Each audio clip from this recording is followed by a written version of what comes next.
Everyone, ito po ang latest update sa demonetization ni Pinay New Yorker.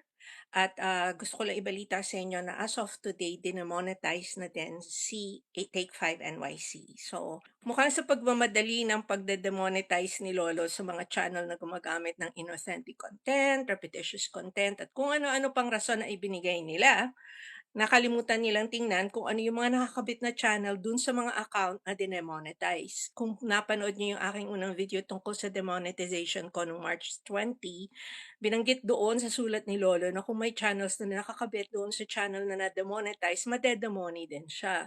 And at the time, hindi na-demonetize si Take 5 NYC. Well, nakahabol na si Lolo and today nakatanggap ako ng email na nagsasaad na demonetize na din si Take 5 NYC. So essentially, sabi ni Lolo, your channel is not monetizing. So sabi nga, at ito naka-address to kay Take 5 NYC, yung pangalawang channel ko. We've determined that one or more of the channels you operate has an unresolved suspension from the YouTube Partner Program. Di ba nga, suspended si Pinay New Yorker, natatanggal siya sa YouTube Partner Program, so essentially magre-reapply pa on June 18 this coming month. When a channel you operate is suspended from YBP, you can no longer monetize your other YouTube channel. So finally, nagets nila. Uy, may isa pang channel na nakakabit doon sa dinemonetize natin. Nakalimutan natin i-demonetize din. So, para doon sa mga may more than one channel na na-demoni, yung isa tapos tumuloy yung iba, tapos na ang maliligayang araw natin. So here's what you can do next. If you believe this channel was incorrectly identified as related to another channel that has an unresolved suspension from YPP, you can appeal. So kung kunwari daw nagkamali sila, which of course hindi totoo kasi under one AdSense account yung dalawang channel, di ba? So hindi ko naman maitatatwa na iisa lang ang mother account ng Take 5 NYC at ni Pinay New Yorker. So wala ni appeal. So you can resolve the suspension for the original related channel and then reapply to YPP from this channel or any other channels you may operate. So at least alam ko na pag na-resolve ko yung suspension ni Pinay New Yorker, ma-okay din si Take 5 NYC. So ang maganda dyan, hindi ako napalo ni Lolo sa Take 5 NYC. Nagkataon lang na kapatid siya ni Pinay New Yorker under the same AdSense account. Dito sa statement na 'to, very important at ini-emphasize ni YouTube na hindi pwedeng bumalik sa YPP ang channel na ito or kahit na ano pang ibang channel na nakakabit kay Pinay New Yorker hangga't hindi naaayos ang suspension ni Pinay New Yorker at na-readmit na ito sa YouTube Partner Program. So what does this mean for the channel? So inulit lang niya yung sinabi niya na pwede ako mag-upload, mag-edit, mag-read, respond to comments, mag-connect with other creators sa YouTube Help Forum. Tulad ng kanilang assurance dati, there's no change to how your videos are promoted in our search and recommendation systems. According to the YouTube Partner Program terms, the terms of service continue to apply.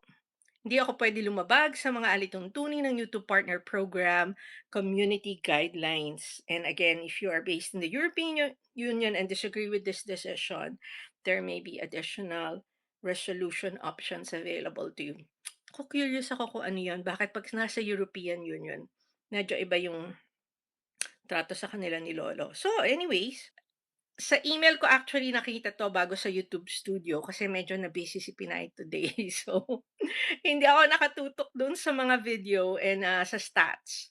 So, as in, tiningnan ko lang siya ulit noong nakita ko yung email pumasok. Meron akong chine-check na iba. So, anyway, ang tumambad sa akin sa earn ay ito, your channel isn't earning right now. So sabi nga, after reviewing your channel using a combination of automated and human reviews, at least inamin nila, mechanical siguro to, we found that your channel is suspended due to a related channel. Finally, nakahabol sila. Your channel is related to another channel that's suspended from the YouTube Partner Program, sabi nga nila. And we've determined that one or more of the channels you operate has an unresolved YouTube Partner Program suspension. So ika nga, when a channel you operate is suspended from YPP, you can no longer monetize your other YouTube channels. So, sinabi naman nila yan doon sa unang channel, kaya parang sabi ko, uy, nakalusot yung isa. Apparently not. Nakita din nila. So here's what you can do. So ang sabi ni Lolo, pwede akong umapela kung feeling ko nagkamali sila sa pag-suspend kay Take 5 NYC at meron akong 21 days mula dun sa date of suspension. I-review nila ang appeal at sasagot sila within 14 days. Gaya na nasabi ko, hindi na ako mag-aapela kasi totoo naman na magkapatid si Pinay New Yorker at saka si Take 5 NYC. At ang sumunod na option na ibinibigay ni Lolo ay i-resolve ang suspension noong naunang channel, which is Pinay New Yorker. At ang sabi nga, kung yung original related channel is readmitted into YPP, meaning Pinay New Yorker, this channel, meaning itong Take 5 NYC at kung ano pa man ang nadamay dito sa pagkakasuspindi na ito, ay magiging eligible ulit para mag-reapply as long as ma-meet niya ang mga requirements ng YouTube Partner Program. Hindi ko pa ma-click yung reapply button, so hindi ko makita yung ire-require nila. So dito ako medyo naguguluhan kasi parang ang intindi ko is pag naayos na si Pinay New Yorker, nakabalik na at lahat, babalik na rin si Take 5 NYC. Ngunit dito sa option 2 na sinasabi dito sa earn, sinasabi na pwede akong mag-reapply beginning August 26, 2026, which is 3 months from May 28.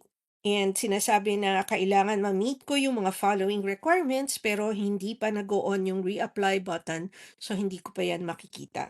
So kailangan nating antayin kung matapos kong matanggap muli as Pinay New Yorker sa YouTube Partner Program, kung makakabalik automatically si Take 5 NYC or kailangan bang mag-antay ng another 90 days, etc., etc.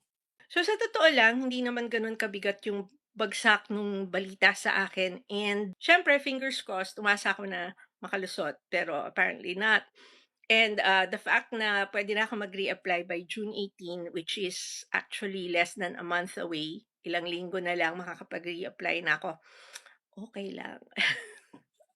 So right now, again, inaayos ko yung mga channel. Actually, ang inaayos ko principally is Pinay New Yorker. I'm getting ready to reapply. Gusto ko kasi makita kung makaka-affect dun sa watch hours. Pero ang maganda kasi, ang Pinay New Yorker has 13,000 plus watch hours to date. So kahit nabawasan nila yon, which I don't think will happen, nasa safety pa ako. And also, ang mga tinamaan kasi sa akin, yung mga dinelete ko are shorts. So, shorts views yon, hindi yun watch hour ng long form.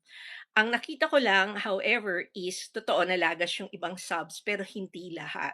So, although nabawasan ako ng subscriptions, which is less than 100 lang naman yung nalagas, which is not too bad kasi almost 300 or 200 plus yung kumarga. Hindi ko naman din ikalulugi yun kasi nasa 14,000 na si Pinay New Yorker. So, easy-easy lang ako sa Take 5 NYC, hindi ako kinakabahan dyan kasi kumbaga nadamay lang siya. At dali-dali ko lang ginawa itong video para naman ma-report sa inyo, lalo na yung mga mena-monetize na channel tapos yung iba umaarangkada pa para maihanda nyo ang kalooban ninyo na isasarado din ni Lolo yan. So again, I was demonetized March 20.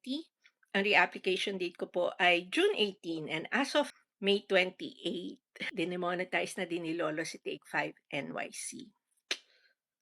Ano nga bang magagawa natin kung hindi mag-antay na lamang dun sa reapplication date and of course, hopefully, wala na akong ibang update na gagawin besides the comments na sasagutin ko tsaka yung mga tinanong sa akin doon sa naunang video na as of today, 11,000 views na. Maraming salamat po.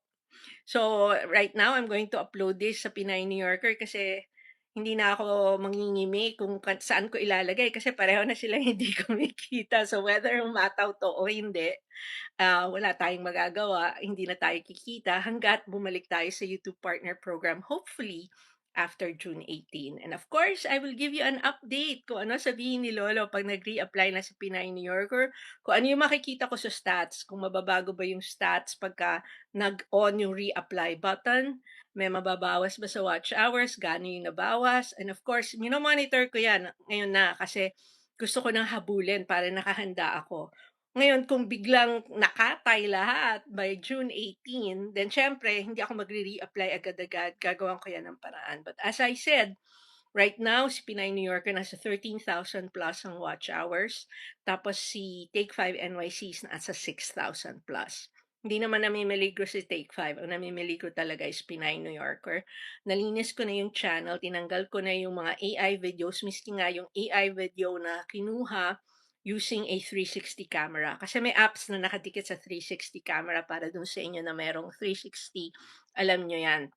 So watch out lang kasi hindi natin masasabi na tapos na ang delubyo. I was trying to be positive about it. Alam niya naman ako, I'm a glass half full kind of person. Kumbaga, kahit na pinalo na tayo ni Lolo, aaray pa rin. Pero after that, we go on, we smile.